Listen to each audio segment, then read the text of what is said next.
First of all, good evening. Welcome to everybody. I'm Mike Tarsi. I'm the president of the Hopkinton Lions Club.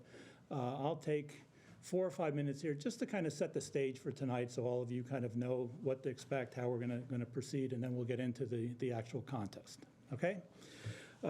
First off, a round of thanks for several folks here. First to the students. I know you guys are busy. I'm sure you're missing basketball practice and school plays and term papers and all that. So I know this is an imposition on your time, but I'm really glad you're all volunteering for this.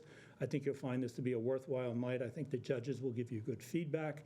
But most of all, I think this will just be a fun night for everybody. So thank you for taking time out of your schedules to do this. Speaking of the judges, thank you three very, very much. Very thankless job, very hard job. I appreciate you taking the evening to do this. I think all of you have done it before. There's a certain reward in doing it, and the Lions Club really thanks you for helping us out here. And then thanks to HCAM Studios as well for letting us use the room and for videotaping this. This will be made available to everybody who wants to see it. However, we can't broadcast it right away. There are other Lions clubs that are holding similar contests throughout the month, and so what we don't want to do is kind of jump the gun and start giving others ideas of what we've done and all that. So we'll hold on to this for a while, but we will make this available to you, and I will certainly contact all of the students when this thing is posted. Okay? So the topic today, and I'm sure I'm not wording it quite right, is what historic figure would you most like to talk to? Now, this is a statewide Lions competition. The Lions Club is a worldwide organization, and there are Lions clubs in many, many, many cities. I think there's, I want to say, hundreds in Massachusetts alone. So the state has a committee. We come up with a topic for the speech contest, and every city that would like to host one of these contests can do so. They tap the local high schools and all that and whatnot. What happens here is tonight, after everything's done, we will crown a winner and a second place finisher here tonight. And then there's another level of the competition. There's the way the Lions are organized is there's a grouping called a zone that consists of 4 or 5 local clubs. So whoever represents Hopkinton in about a month will participate in the zone competition. After that, there's a regional, and it will culminate in a state competition, which is held when the Lions have their yearly state meeting. So that's sometime, I want to say, in the April, May, June timeframe. Big crowd because there's Lions from all over the state there. So good luck to all of you, and hope to see you at the state tournament. Let's see, what else do I have to? Okay, a couple of rules to talk about for tonight. The first is you will be judged, and I think you've been able to see this on the website. I think you get judged on your delivery, your effectiveness, and basically the text of what you've done. So the judges have a checklist that they will go down and assign scores for things. Now, what will happen after each student gives their presentation, we'll take a 1 or 2 minute timeout just to let the judges gather their thoughts and score. So it'll be nice to be able to have everybody come up one after another, but you have to expect that you'll give your presentation, you'll sit down, we'll just go quiet for a minute or two. The judges will be ready, we'll proceed with the next one. Let's see. Oh, another thing that seems kind of interesting, but there's a reason for this. The judges and the students throughout the competition part of this will remain anonymous. The idea is you're not to introduce yourself by name or anything like that. And the whole reason there is, we don't want the judges to know, oh, this is my neighbor's kid or something like that. It's probably not that critical here, but when we do get to like the zone level and so on, it's nice not to have, oh, this boy's from Hopkinton, that boy's from Marlborough, and so on. So we'll start here. Everything will remain anonymous for the presentation. And you're also not allowed to have any props or any material like that. So it's just a speech for today. I think you're all aware of that. As soon as we're done with the competition, the judges are done. At that point, the scorekeepers will take all the judges' materials, go in the back room, they'll figure out who the winner is. That'll be a good time for us to kick back, good time for the judges to introduce themselves. Students, you can stand up here again. We'll let you talk about what you like to do in school, who you are, blah, blah, blah, blah, blah. So we will have a time for that, but we'll wait until the competition is done for it. The other final rule here that I think you know, the time slot that you're allotted is between 5 and 8 minutes. So there's scoring penalties that happen if you talk for shorter than 5 minutes or longer than 8 minutes. To keep you on track, Mr. Cronin here in the front row is our timer, and what he will do is that at the 5-minute mark, he'll just wave his hand a little bit just to catch your attention so that you know you're at the 5-minute mark, and then at the 7-minute mark, he'll put his hand up again so that knows you got one more minute to go before the end. So at 5 minutes, I'll do 3. So you know it's coming up on 3 minutes before it hits 8, and then at 7 minutes, I'll just give it 1. Okay. Okay. So again, that's just to keep everything on track. So, and then as I mentioned before, after the last presentation, the judges will get all their final scoring done. We'll take it into the back room, and then we'll have just a little back and forth. When that's done, somebody will bring the results out to me. I'll announce the winners. We'll go off and have some cookies and Cokes in the back, and we'll just call it a night. So at that point, we'll be done. But the one thing we need to do yet before we go is I need to assign an order for all the students. So brought my handy deck of cards here someplace. There were we had 5 students sign up and 1 couldn't make it, so we've got 4. So here I've got four cards. So what I'm going to do is go around. Each one of you can pick a number. At that point, I'd like you to write that number behind your name on this so I know the order. Again, the judges don't see names or anything like that, and then we'll get going right after that, okay? So I'll come around to the 4 students that are here. We'll start here in the front row. Okay, so Ace goes first, 4 is the last one. You can put that number behind your name there, that would be great, okay? Okay. There you go. And we'll flip around for you. By default, okay?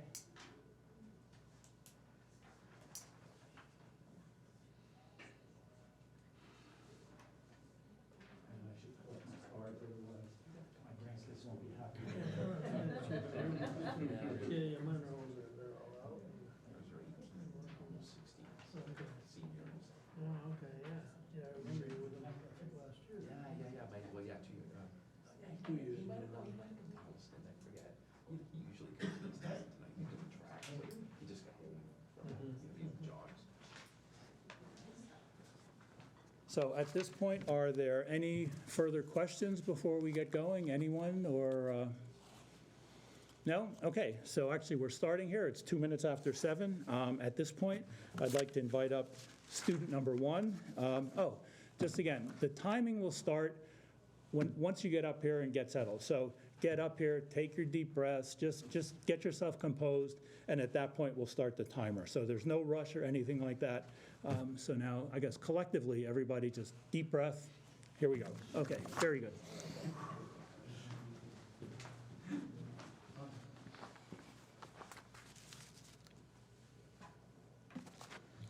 About a month ago, I sat in my government class as my teacher went around and interviewed a small group of students, including myself, asking us questions in better attempt to get to know us. He asked us questions like, what is your favorite color? What extracurriculars are you a part of? And what is your favorite movie? For the most part, these questions were very easy for me to answer and did not require much thought. However, about halfway through the class period, this changed. Topics shifted gears, and he began asking questions which required much more thought and consideration. One of these questions which made me think was, with which historical figure would you most like to meet and have a conversation with? After pondering the question for what I felt like was an eternity, but later found out to only be about 30 seconds, I answered with John Lennon. Music is a universal language. Individuals of any religion, race, gender, class, or age can enjoy music in any way, shape, or form. Music possesses this unique ability. People can connect through music in ways in which no other form of communication allows. I've seen this power firsthand through the relationships I've forged with different people. After getting the opportunity to perform internationally in Austria and Italy, I witnessed this personally. I've seen music transcend a language barrier, bridge a cultural divide, and connect me to people who I'd have never expected to forge a bond with. This connection was specifically evident in my performances of songs written by the Beatles. One performance which stands out in my mind is a show that I did in Todi, Italy. Todi is a small ancient town in southern Italy, which is mostly constructed of churches from the 16th century. We sang on the stage in the town square, which was sandwiched between this brilliant and beautiful architecture. While I was performing, I looked out at the audience and saw a small group of teenagers dancing in the back as I sang the words to Hey Jude. We did not speak the same language, we were raised in different parts of the world, yet we connected over this song. The Beatles, and John Lennon's lyrics specifically, had the ability to connect us. Given the state of inequality, war, and disagreement the world is in, I've recognized that even when it seems people cannot agree over anything, we can still find something we have in common: music. John Lennon used this theory to unite people and send messages throughout his musical career. His work started off with the band The Beatles. Largely inspired by works of Elvis, Lennon knew from a young age that he wanted to be a musical performer. In his late teens, he was introduced to Paul McCartney, and the rest is history. To this day, the duo, Lennon and McCartney, are known as one of the greatest songwriting pairs of all time. After Lennon and McCartney joined forces, George Harrison was added, followed by drummer Ringo Starr. In 1961, they were discovered by Brian Epstein and quickly emerged on England's top charts with their first single, Love Me Do. This launched the Beatles into popularity in England. After their performance on The Ed Sullivan Show in February of 1964, this obsession with the Beatles became known as Beatles Mania. The Beatles' performance on The Ed Sullivan Show marked an important milestone for the group. It launched the British invasion of rock bands in the United States, and it also led them into their first world tour. Throughout the rest of the decade, the Beatles took the world by storm, releasing a total of 13 albums over the course of 7 years. At the end of the decade, Lennon married his second wife, Yoko Ono. There are rumors to this day that this relationship caused a great amount of tension amongst the band and eventually caused them to split. The chronological order of the Beatles' last 2 albums is a bit confusing. The band recorded the album Let It Be, then Abbey Road. John Lennon officially stopped working with the group after the recording of Abbey Road was complete. Abbey Road, although recorded first, was released second. Lennon's departure was not made public until April of 1970, when McCartney announced he too was leaving the band. After the two left, Let It Be was released. This was the final album the Beatles would release together. Although this marked the end of the Beatles' era, their legacy remains strong and has been reintroduced to my generation with the release of Now and Then in November of 2023. With the advent of artificial intelligence, McCartney and Starr were able to use old tracks found after Lennon's death to create one last Beatles song. Now back to John Lennon specifically. Shortly after his departure from the Beatles, he initiated a successful solo career alongside wife Ono. They released a total of 12 solo albums. The overall theme behind the music he produced and created during this time was a call for peace. John Lennon has cited that his membership in the Beatles largely limited his musical potential because he wanted to release songs with stronger themes of peace and protest. His popularity aligned with this period of history involving the Cold War. This involvement between the United States and Soviet Union resulted in proxy wars across the world.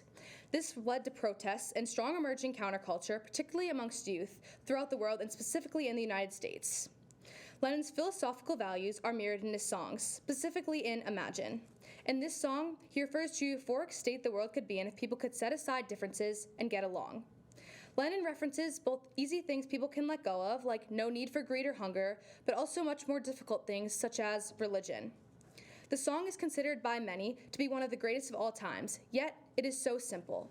I believe Lennon felt song was stronger than words given the subject he touches on, and he was right. Over half a century later, Imagine serves as a call for peace and a reminder we can all join each other to live peacefully. I believe music is one of the few ways this idea can be captured, understood, and acted upon. I'm sure we all think about things like living in peace, loving those who have left us, and working together. But Lennon was the first to employ these simplistic yet effective ways in song. Speaking with Lennon could serve as a life lesson for myself. My passion for music is real. Discussing with Lennon his processes for expressing his belief through music would be invaluable. Hearing his methods for songwriting, not only on a music theory level, but also lyrics, and his important messages portrayed would be so rewarding. His songs not only emphasized peace, but gave a sense of hope. This is something that seems to be lacking universally in our society today. In the words of John Lennon, I'm going into an unknown future, but I am still all here. And still, while there is life, there is hope. While the future is uncertain, I know with my passion there is still hope because hope is what drives society. Speaking with Lennon and learning from his advice could help steer me down a path to success and change.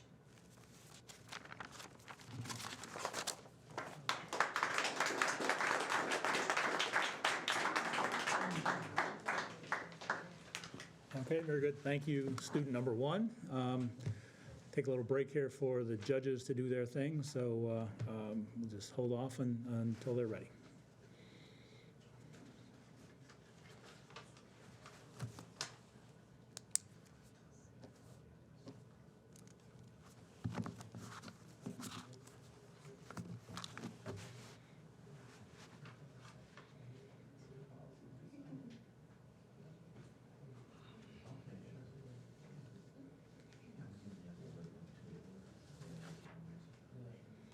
And again, I should mention there are bottles of water back there if anybody needs them, or a couple of snacks. So now would be a good time if you want to take a quick break.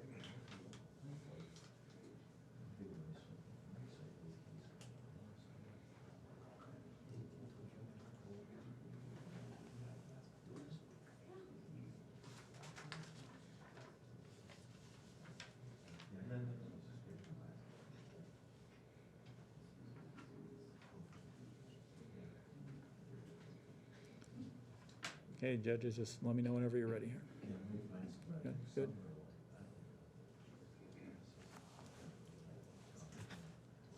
Steve, you're good? Oh, sorry.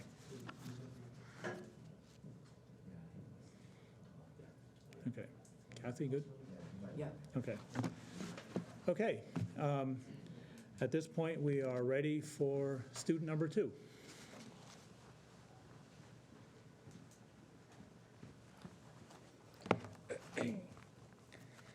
We live in a world where mass shootings happen almost daily. Global warming is changing the way we live, discrimination is everywhere, and poverty affects millions of people. But tonight, we are not talking about the terrible parts of our world, but instead the triumphs of the human race. The people who have looked at problems, laughed, and said, "Who cares? The world is worth making better anyways." It is so easy this day and age to focus on the bad and ignore what is happening each day in the world. I am most certainly guilty of it myself. But there are a select few that give hope for the rest of us, that the world will be better. I faced the difficult decision of choosing just one of these influential, inspiring, and amazing people. Each had something special to offer, a cause that defined their life's work. Most historical figures, dead or alive, have spent their lives working to fix one part of society, simply trying to make it better for one group of people, and though very admirable, I find those who change the lives of everyone for the better more inspirational. For me, the person that came to mind was Georgia Hardstark. Though very much alive, her contributions to society will continue to change the lives of so many men and women for generations to come, which fulfills all definitions of the term historical figure. Because to me, life isn't about dwelling on the past and talking about people who lived in circumstances very different from ours many years ago. It simply does not offer the same inspiration as someone who has lived through all of these unfortunate events that happen on a daily basis and still go out there and make a change in the world. Georgia Hardstark had a rough childhood and has spent her adulthood trying to overcome the challenges of her past, and in doing so has inspired so many people through her openness about her struggles, and in doing so has made the world a better place for future generations. Though most of you have probably never heard the name Georgia Hardstark, let me tell you, you are missing out. Most famously, she is known as the co-host of my favorite podcast titled My Favorite Murder, which is as dark, scary, and twisted as it sounds. Georgia Hardstark and Karen Kilgariff co-host the podcast together and talk about some of the most terrifying, unbelievable, and strange murders throughout history.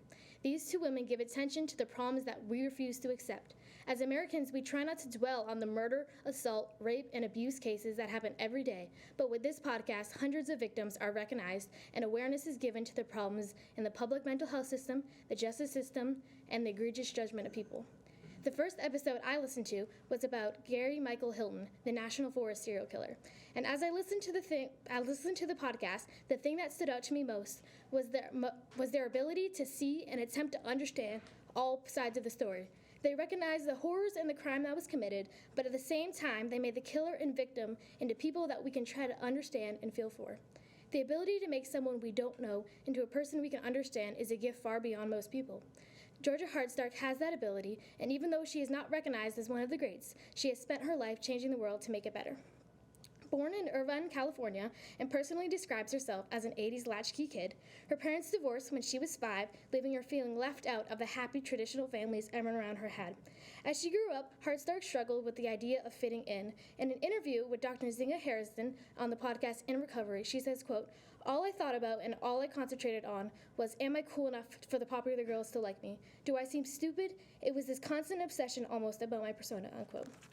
I believe that most teenage girls feel this way as we grow up in a world where everywhere we look, there are people that seem perfect. Perfect clothes, hair, makeup, and body, and we can't help but compare ourselves and feel inadequate. For young women everywhere, to hear a woman openly talk about her own struggles with these feelings validates these emotions for the rest of us.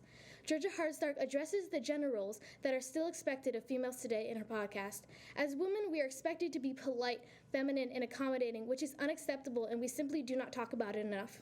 So to hear people like Georgia Hardstark address these inequalities outright gives power to the idea of changing the way we live. At some point in time, most of us feel sick of the way we are. We think we need to change and make ourselves better just to fit in.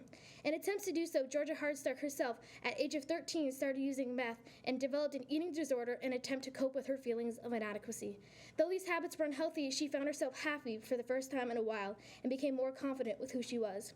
Of course, it did not last, and after a year of regular use, she was caught at school and went to rehab for her 14th birthday. In the same interview with Dr. Zinga Harrison, she says, quote, "I realized even at 13 how much privilege I had. They didn't have parents who cared. They didn't have access to a great education, which I did if I wanted it. And it really opened my eyes. I thought, who the, insert expletive here, am I? You know, like you are throwing away every advantage you have," unquote. Georgia Hardstark quit using meth cold turkey, as people say. At the age of 14, she quit without any help, and that one action has changed her life. And as she quotes in Ray Bradbury in her book, "Sometimes you just have to jump out the window and hope you grow wings on the way down." Choosing to care about her own future and recognizing the potential she has, that one decision has changed the lives of the 35 million people that worship every word that comes out of her mouth, including myself. Georgia Hardstark is not only an icon to myself, but to millions of people that listen to the My Favorite Murder podcast. The podcast has similar mini-sodes where listeners can write in and tell a fun story about their close encounters with serial killers, rapists, and the little parental guidance in the 80s. But over the past 2 years, people have taken their messages as an opportunity to thank Georgia Hardstark and her co-hosts for being so open about mental health, therapy, LGBTQ rights, and how they have changed their lives for the better. In episode 358, a listener wrote that the podcast has gotten her through a rough divorce and the long pandemic, and for that she was eternally grateful. In episode 337, a listener wrote that My Favorite Murder is the only thing that can help her fall asleep and cure her insomnia. In the same episode, someone thanked Georgia Hardstark outright for normalizing everyone's need for mental health to be a priority. Georgia Hardstark is simply not afraid to make people feel heard and understood. The entire repertoire of the My Favorite Murder podcast is full of people feeling like their experiences and feelings are recognized and admired so much that they want to share with the person responsible just how much their lives have changed as a result. In episode 349, a listener wrote in thanking them for tackling the difficult topics like mental health, LGBTQ rights, and the problems in our justice system with thoughtfulness, humor, and dedication. Georgia Hardstark has a large internet presence where she posts her triumphs and struggles throughout the past few years, and in doing research for this speech, I came across a picture on her Instagram that included 3 small pills, Wellbutrin, Lexapro, and Lamictal, each to treat depression, anxiety, and stabilize your mood. The caption describes the struggle to find the correct balance of medicine that best suits her needs. She ends it by saying, "For me, sometimes close enough to normal feels like the best I can ask for," unquote. What we need in this world is more people who can openly discuss the problems everyone faces at some point in their lives. To be able to articulate these struggles in a relatable, helpful, and fun way we can all understand and learn from is a talent few and far between. Georgia Hardstark has changed so many people's lives simply because she does not gloss over the simple facts of life. People struggle, fall down, make bad decisions, and put on questionable clothing, but openness is the key to solving a problem. Georgia Hardstark is a fighter that has changed her life to be what she wants it to be. She takes no nonsense from anyone and surrounds herself with people who care about her. She is a walking role model for anyone who has felt like their life was controlled by others. In her book with Karen Kilgariff, she writes, "We barely get any time on this planet. Do not spend it pleasing other people." Insert expletive here. Politeness. Live life exactly how you want to live it so you can love your life the way you make it for yourself. The definition of historical figure is a person that has exerted an influence over a lot of people and lived in the past. Georgia Hardstark has lived in the past and learned that things are not ideal in the world. and has spent her lives overcoming struggles and building awareness for the problems that need fixing. She has exerted an influence over 35 million people that listen to every word she says and are inspired by her courageous attitude and her ability to change the world without doing anything but be herself. Though not deceased, Georgia Hardstark is one of the greatest historical figures of our time. She utilizes modern technology to spread awareness about today's issues, mental health, gender equality, our criminal justice system, and gun laws in a clear, funny, and understanding way that cannot be rivaled. And that is why I would choose to speak to her. Now, in the wise words of Georgia Hardstark and Karen Kilgariff, as they end each episode, stay sexy and don't get murdered. Thank you.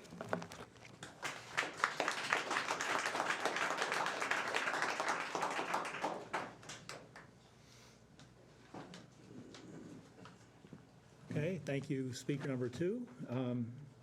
The judges a minute, and then we'll continue.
Okay, 1, 2.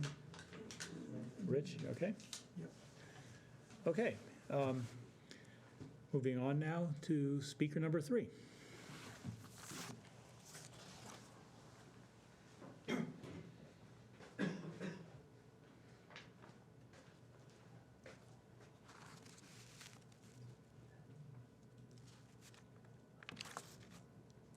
Good evening, everyone. In the grand theater of history, where the spotlight shines on countless luminaries, I invite you to a conversation with a pioneering leader whose brilliance and courage continue to inspire us even today. I speak of a woman whose dedication to our planet is nothing short of legendary, a true humanitarian whose passion for Mother Nature ignited a global movement. If I were granted the privilege to speak with any historical figure, my choice would be clear: Rachel Carson. But why, you would ask, Rachel Carson? What is it about her that makes her the most captivating choice among the countless historic figures who have left their mark on the world? The answer lies in the very essence of her existence and the impact she has on our collective consciousness. Rachel Carson was not just a pioneering American biologist. She was a trailblazer. In the 1960s, at a time when the world was blissfully unaware of the environmental perils that lay ahead, she dared to challenge the status quo. Through her groundbreaking work, Silent Spring, she revealed the hidden dangers of pesticides and sparked a fundamental change in how we view and interact with nature. Her work was a clarion call for action, a plea to safeguard the fragile ecosystem that sustains life on Earth. This work was a spark that ignited the modern environmental movement and catalyzed the birth of the U.S. Environmental Protection Agency. Her legacy is a resounding testament to the profound impact that a single individual can achieve. Rachel Carson's work also surpassed the boundaries of science. It wasn't merely an exposition of ecological truths, but also a powerful testament of audacity and courage. In an era when societal norms often confined women to the margins, Carson fiercely stepped into the spotlight, valiantly addressing the urgent environmental issues of her time. Her unyielding determination and unwavering commitment to her cause continue to serve as a beacon of inspiration, not only for women leaders, but for all who yearn for positive change. Her legacy is not just a scientific milestone. It is a symbol of the limitless potential that lies within the human spirit, and it's when driven by purpose and passion. So as I close my eyes to imagine a moment with the legendary Rachel Carson, a kaleidoscope of doors appear before me. Each door beacons with the allure of wisdom and the promise of discovery. And as I stand at this intersection of past wisdom and future action, every door swings wide open, inviting us all to step through, inspired and guided by Carson's timeless legacy. The first door swings open to the roots of her unwavering dedication to science. It helps us understand what drove her to unravel nature's mysteries and how she transformed this passion into a lifelong quest for knowledge. Her story is more than a scientific curiosity. It's about the power of relentless pursuit. As reflected in her groundbreaking work, Silent Spring, and her advocacy for future generations. The next door swings open to her audacity in challenging established systems and the societal norms. As a trailblazer, Carson confronted a world resistant to change. And her courage against the status quo, despite obvious barriers, is a testament to an audacious spirit that paves the way for progress. Then I bring her to the gateway of our current challenges. I seek her views on global warming and our efforts to mitigate this crisis. Her insight would be crucial in navigating today's environmental threats. I also inquire her perspective on emerging issues like PFAS and the recyclability of lithium-ion batteries. Her foresight could hold the keys to tackling these problems. And finally, the door I've most eagerly awaited. I ask for her guidance on becoming a responsible change leader.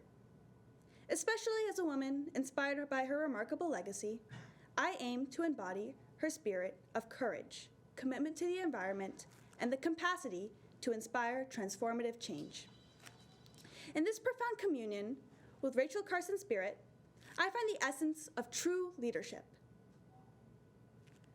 The courage to confront the unknown, the resolve to protect our planet, and the vision to inspire a legacy of change. I find this conversation an inspiration to ignite a fire within me, to not just become a follower, but a trailblazer, just as she was in her unwavering quest for a sustainable world. Carson concludes, in nature, nothing exists alone.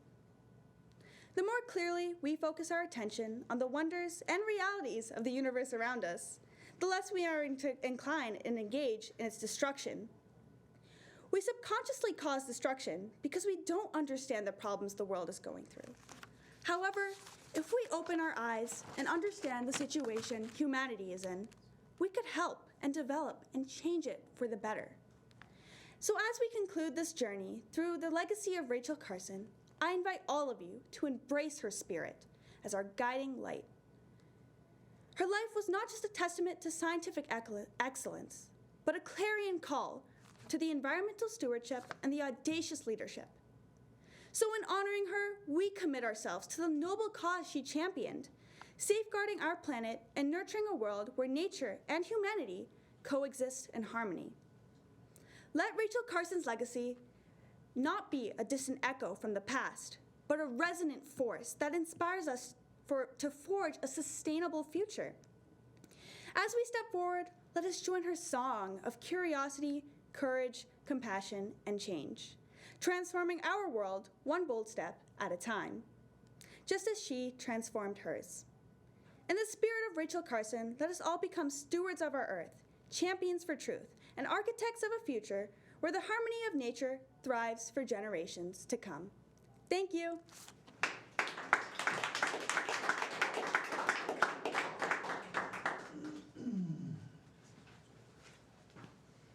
Okay, student 3, thank you very much.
Okay.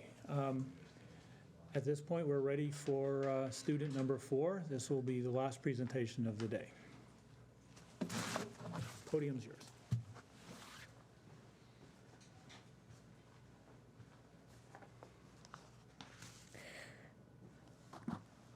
Hello, everyone.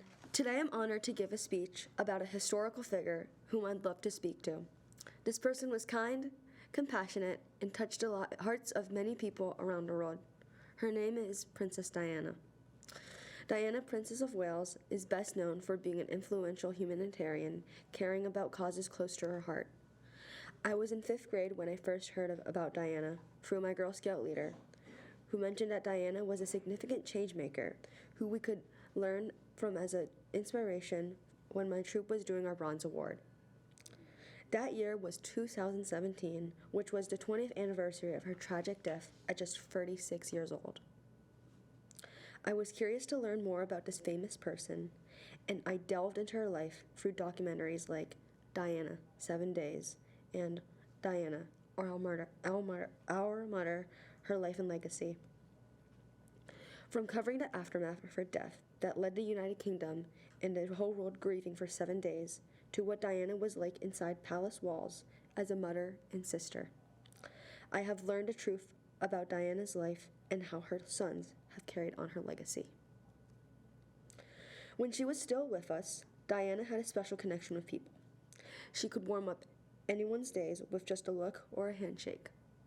Her connections with others went a long way, and Diana would later spearhead multiple organizations that still exist today. She had a major influence on those around her, especially her sons, William and Harry. Today, William has started an initiative called Homewards that helps homelessness. He has even slept outdoors to raise awareness about homelessness. Harry has addressed about AIDS and has taken an AIDS test to educate people about AIDS. If I had the chance to talk to Diana, I would talk to her about the following 3 things: community service, mental health, and fashion. As a person who is both interested in and does philanthropic-related work, I would love to learn how she reached out to the communities around her and those far and wide. From her work to the homeless, AIDS patients, to addressing the landmines in Angola, I would really love to hear how she did it all so fearlessly. Maybe she could do service projects with me and offer me tips. Or she could take me to do service projects with her, and not only would we have so much fun together, but it would be a learning experience I'd never forget. Community service is something I enjoy doing, as it allows me to do something more than myself and commit to good deeds. It has shaped me to the person I am today. Through Girl Scouts, Project 351, and National Art Honor Society, community service has been an integral part of my character development, because it has allowed me to develop close friendships with others and allows me to be part of the change in the world. Being neurodivergent myself, I have always been drawn to how the brain works and mental health. Diana would be a great mentor to ask about mental health tips. Diana suffered from bulimia, and she struggled with postpartum depression. I would ask her, Diana, how do you get through such challenges?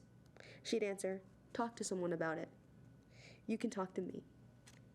Mental health has always been an issue, especially after COVID. Mental health conditions were rampant. Now, I have started my own initiative to promote mental health, a yoga and mindfulness club. I would invite Diana to be our club's guest speaker to discuss openly about her mental health, because I believe her candid disclosure of her mental health conditions and her honest thoughts would encourage others to openly discuss it, which I believe would help destigmatize mental health discussions.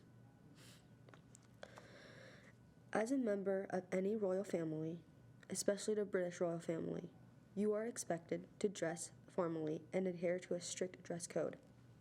Diana, however, dressed to her own liking rather than sticking to the royal family's dress code. I would ask her, Diana, what are some of your tips as a fashion icon yourself for a 17-year-old girl who aspires to be one? 2. I think she'd answer, my tips are to simply be yourself. Find what outfits suit you and what makes you happy. I even picture ourselves going on a shopping spree, having a blast not only by finding the best clothes, but finding the best smelling perfume and the most moisturizing facial cream. She'd also tell me which brands would suit me best and how to put on certain jewelry and stand out with it. In my own life, Diana's legacy has inspired me to be both who I am as a person and to complete the service projects I do year-round. Her natural ability to speak in public about important causes is what motivates me to do the same. Yearly, I do service projects. Diana is always the person I dedicate them to. I would like to tell Diana that my favorite quote from her is, "Carry an random act of kindness with no expectation of reward, safe in the knowledge that one day someone might do the same for you, and she will always be the people's princess." Thank you.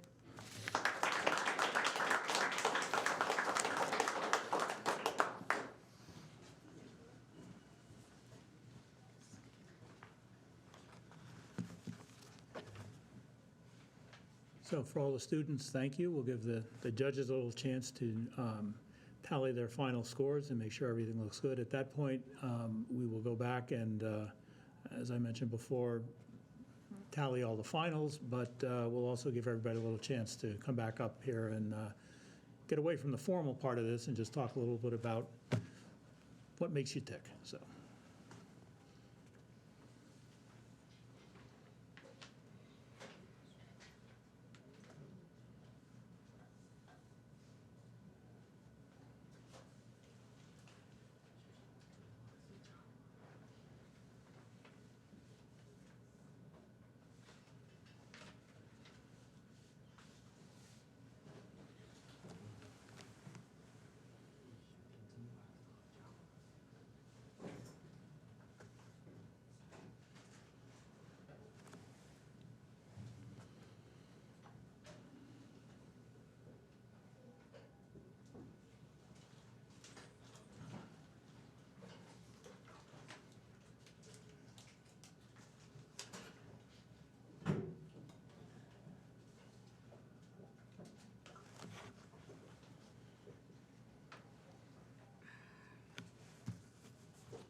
Okay?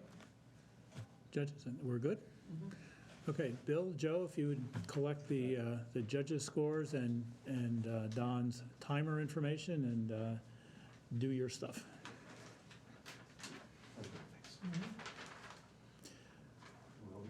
One more, Joe. One more. So I'd like to take a minute now and just really comment on how impressed I was with everybody's speech. Not only, it's obvious a lot of work went into crafting the words and the whole theme of it, but I could tell that each one of you put a little bit of yourself into it. I could see how each one of the topics and people you talked about really personally affected you, and I think that all came out in all of your speeches. So again, I'm very, very appreciative that you took the time out to do this, and I could tell that this really was a part of you up here, expressing deep feelings. So thank you very much, all you ladies. At this point, what I'd like to do is just get each of you up here again for half a minute, however long you want. Introduce yourself to the crowd. I'm sure all the parents, all the Lions members here, even the judges would like to hear, what you're about in school, what you're looking to do, how you're active, anything else you'd like to share with them. Doesn't have to be deep, but the microphone's yours. Why don't we go in reverse order this time? So number 4, Karen, why don't you start off?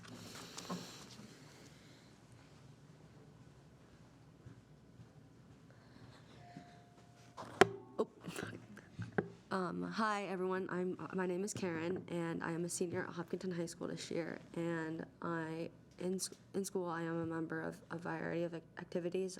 This past fall I managed the varsity field hockey team that had a really, really good season compared to 2 years ago, which it was a huge turnaround.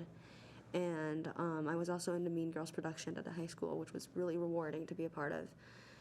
And like I said in my speech, I do a lot of community service, and that is I think community service is a great way to give back to your community and show that you're a bigger person, because I believe in always reaching out and knowing that other people are heard and seen, because in this world today, if there's one thing I've learned, it's that your community around you is always going to help you shape yourself, because in my opinion, Hopkinton has provided me with the tools and the lessons that I need in life in general.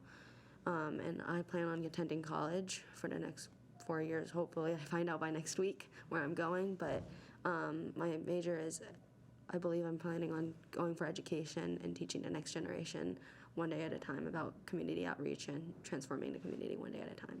Thank you so much.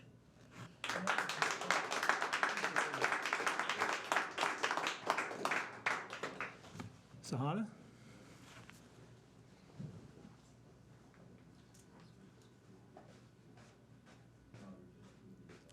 Hello, everyone. My name is Sahana Chabal, and I would like to thank the Hopkinton's Lions Club for providing me this opportunity to speak. I really enjoyed this. I'm a freshman at Worcester Academy. I just started there recently. It is a private school. I do various sports, but the two that I am most interested in is volleyball and fencing. Volleyball I've been doing for probably most of my life now. Last year we won second place in AAU and AAU championships, and we also won Game On first place. I was also selected to be on the AAU team last year, and that was super exciting for me because I think it was a great way to show that all my work paid off eventually. I also started fencing around 2 years ago. Still getting the hang of it. I love meeting and talking to everyone, and I think fencing is such a great way to, it's a good individual sport, and it's teaching me a lot about independence, which I haven't really learned, but I love both those sports equally as much, and I'm hoping to improve in both those areas. I'm also an active member on the debate team here at Worcester. Recently I had a tournament, and I placed extremely well in my impromptu speech. I'm still learning so much about parliamentary debate and extemporaneous speaking, but I'm so excited to improve as a debater and a speaker. I'm also an active member on the Green Team. I've participated in various Green Team activities, as well as cleaning beaches and providing for the school's movements and talking about how we can provide a more green-friendly activist for our school. I'm also a member of SAG, which is the South Affinity Group, South Asian Affinity Group. And I really love learning about my culture. I as well do Bollywood dance, which is a cultural dance that is represented by my culture. And I think I have a really fun time with that, meeting with everyone around my community. And yeah, that's who I am. Thank you so much.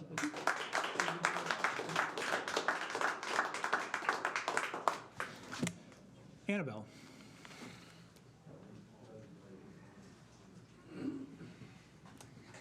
Hi, sorry, I'm Annabelle Castoreno. I'm a sophomore at Hopkinton High School.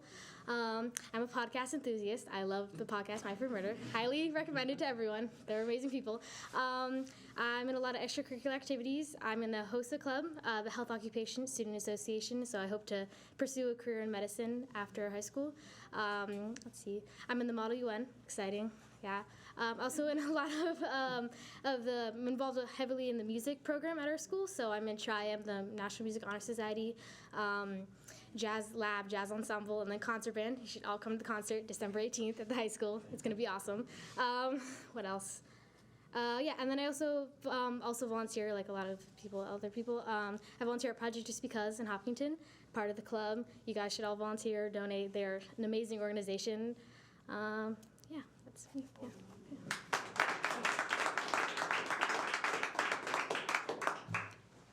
Hannah?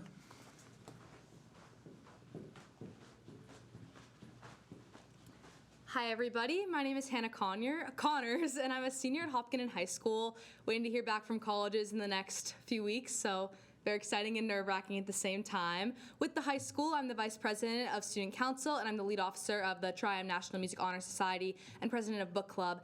And then outside of the high school, I'm a part of Franklin School for the Performing Arts, and I'm a musical theater student there, so I study all different sorts of dance, and then voice, piano, guitar, and acting. And then in addition, I'm a member of Electric Youth in the Boston Show Band, which is an international tour group made up of about 14 kids from the Metro West area, and I get the opportunity to perform internationally. So this past summer, I went to Italy and Austria and toured, and then this coming summer, I'll be going to Belgium, Switzerland, Italy, and France. So I'm very excited for that, and congrats to everyone else on the speeches. They were really amazing. Thank you.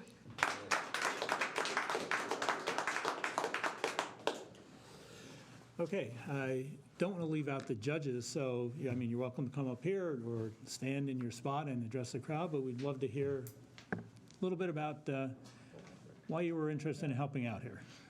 Rich, you want to start? Sure. I don't need the mic. I can Okay. speak loud enough, right? Room's small enough, right? So my name is Rich Patina. I'm Vice President of Global Real Estate for Fresenius Medical Care. So you've seen sometimes these plazas, the meta centers and such. We provide dialysis services for kidney care patients all over the country, over 2,500 clinics, and I'm responsible for that now worldwide. All of the real estate that's associated with that. I've had the opportunity to be able to hire and groom people and coach them along their career. I will tell you that the group of students I saw tonight was amazingly impressive, not just in the content that you brought, but the way you delivered it. And I appreciate the opportunity to judge you. Thank you. Steve? One thing about Rick he never mentions, he is a national competitor power lifter. He can lift 540 pounds. Yeah, you thought I was asking just to be nice, you know, to tell everybody. So my name's Steve Perryman. I'm an optometrist here at Hopkinton. I've been doing this now for 6 or 7 years or so, so it's been a great pleasure to be here to hear these. And I always learn a lot about whatever topic is being presented. As an adult, you think you know everything, and you don't. So it's always a pleasure to hear everyone speak. And just one thing to bring up of interest is that when you guys were giving your speech, it was, when you went up and spoke about yourself, you seemed to change completely. Your whole demeanor changed, and it was much more natural. And it was easier to listen to you. And if you ever kind of get a chance to compare how you're speaking like that, when you're much more relaxed, to how you are when you have an organized event and you're worried about the time, it's so much easier to listen to you guys when you're much more comfortable and relaxed like that. But again, to echo Rick, I mean, you guys all did a fantastic job. I mean, all four of you are such a great cut above the average student because of the time you put into this, the courage you have to present. And again, I'm always impressed. And it's, again, to echo Rick, great pleasure to be here and to hear all of you. So thank you. Kathy? Hi, my name is Kathy Hepton. I'm a retired school counselor from Hopkinton High. I was also a Justin counselor in the school for history throughout my career. I'm on the Hopkinton Women's Club. I do the scholarships. I'm the moderator for candidates night here in Hopkinton, which is always a fun event. Gets ready for the vote room. And I do the Mary McDonough. I'm a mentor at California Prison for women who are coming out, and I also do recovery for walls, which is without walls for women who are currently sober and looking for activities to stay sober, like we encourage dance, yoga, that sort of thing. I have a granddaughter that's a sophomore in high school. In fact, I was at high school today because I'm happy. Hopefully you'll all apply for scholarships. We have raised enough money to increase them this year, so I was up there talking to the ladies. So I mentored Evan Bishop. I mentored Kristen Lewis and Dee King. So if they do a good job, you know.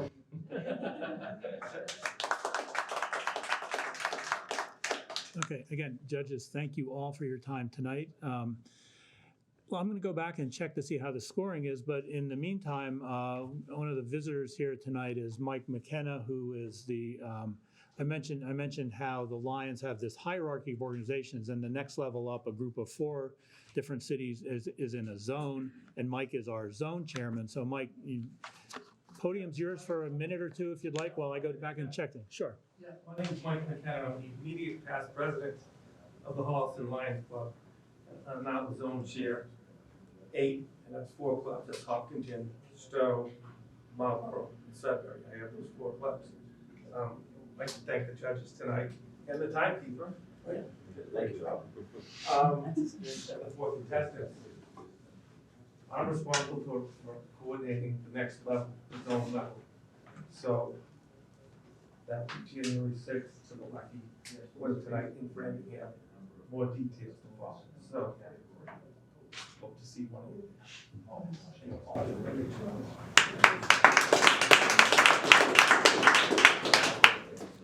Okay. So, Mike, I'm sorry I missed your talk here. So we've got everything tallied up here. So what I'd like to announce, so our first runner-up, the second place finisher for tonight was speaker number 2, Annabelle. Congratulations. And the first place results, the winner who will represent us at the next level, assuming she can make it, speaker number 1, Hannah. Congratulations. So with that, again, I was very impressed by this entire evening. I hope all of you enjoyed it as much as I did. Feel free to hang around for some water, some cookies. Any of you are interested in the Lions Club, there are numbers around here who'd love to talk to you about this kind of things we do. But thank you all for a very, very good night. Take care.